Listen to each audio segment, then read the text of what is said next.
Let's talk about a strange, not-so-little film titled Swiss Army Man.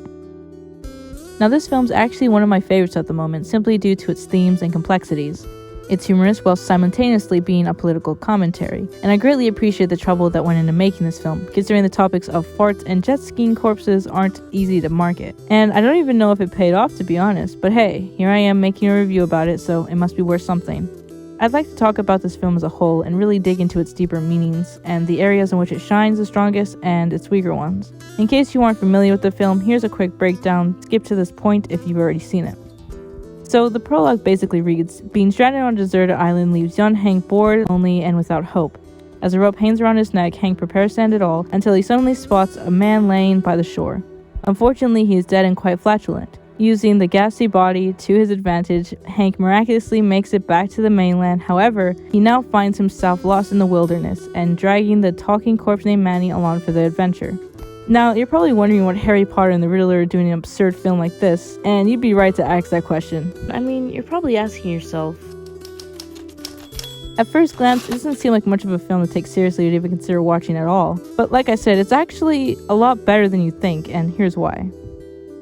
So you're probably wondering why the plot is so, well, absurd to say the least, and you can thank the Daniels for all the weird and strange aspects that come out of this film. Swiss Army Man was the Daniels' first ever feature-length film, fully directed and written by them. And they've gone on to make amazing films such as Everything Everywhere All at Once, so I guess you've got to start somewhere. And now you're probably asking yourself the question, well,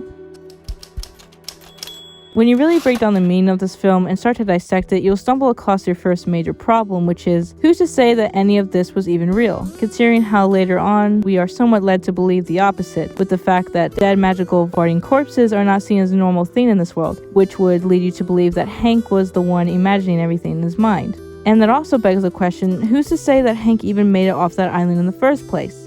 The only reason he was rescued was because of Manny and his magical body, being able to ride him like a jet ski, but that doesn't seem to be a common occurrence in this world, judging by the people's reactions. Hey! You made all that?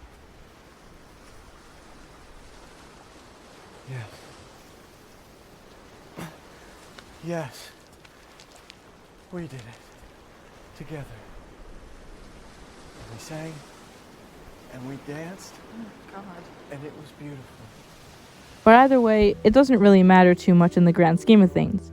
Really, it's an overall social commentary on our current society, a story of acceptance and choosing to accept who you are in a world that tells you to be a certain way. Hank is a metaphor for the average person living in a society that forces you to act a certain way.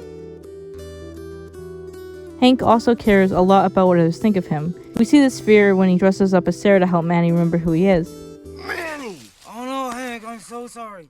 Please, let me try again. Do you have any idea what people back at home would think if they saw me dressed like this? Oh, but let me try one more We hear him time. talk about how people would judge him if he ever did this back at home, showing us that Hank is scared of accepting himself for who he is, because what if who he is not seen as normal? And the way the farts are utilized in this film are another type of symbolism on their own. The farts represent the things we're afraid of and embarrassed to do, like saying out loud or screaming in public. We tend to hide those things from people and keep to ourselves. It's just what we do. But Manny is a person questioning why we have to live that way at all, why we have to cover up and only show the best parts of our lives, why we can't have bad days and choose to hide our feelings from the world because we are scared of what people might think. Making me cry. How come I never get to see you do any of those? Because I'm scared. Okay. Because I'm just a scared, ugly, useless person. But maybe everyone's a little bit ugly. Yeah, maybe we're all just ugly, dying sacks of shit. And maybe all it'll take is one person to just be okay with that, and then the whole world will be dancing and singing and farting, and everyone will feel a little bit less alone. This type of directing and storytelling is similar to the film Shutter Island, in the sense that the story or the idea given to us, the audience, is said by an untrustworthy narrator, leaving it up to the audience to fill in the blanks. So what's our next move? You tell me.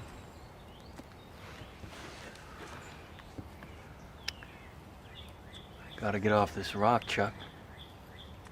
Get back to the mainland, whatever the hell's going on here, it's bad. So, in conclusion, despite having so much against it, they managed to pull off and make a beautiful, comedic, weird, and overall original film. It utilizes the perfect balance between CGI and practical effects, and it shows. Camera work is splendid, Paul Dano's acting is absolutely amazing, and Danny Radcliffe as a dead corpse is something you don't see every day. Our goal was to take a bunch of equipment and a bunch of friends out into the woods and make a crazy, insane movie that went against a lot of conventional ideas of what a film should be. Most people have taken the time to watch Swiss Army Man in its entirety knows just how beautiful and touching it truly is, and you can really only appreciate and understand it if you choose to watch it for yourself. I think the best way to sum up the pitch is that the Daniels said they wanted to make a film where the first part makes you laugh and the last part makes you cry. And I was like, okay, yeah, I'm in. The only critique I have is that I personally think of it being more of a short film rather than a full-length movie. And that's probably because before this, the Daniels mostly only ever directed music videos. But maybe they just needed more time to express the characters and the story. Other than that, the characters are great, the soundtrack is original and moving, the direction is perplexing, and the acting is superb.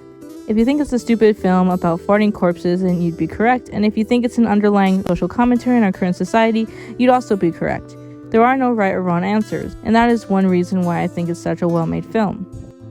If you haven't seen it, I highly recommend you give it a shot. First viewings may be weird, but by the second watch, you can really start to appreciate and understand all the underlying messages and metaphors hidden within this film, and recognize the talent and hard work that went into making it. Overall, I'd give it a 7 out of 10. I believe it's a highly underrated film for what it's worth.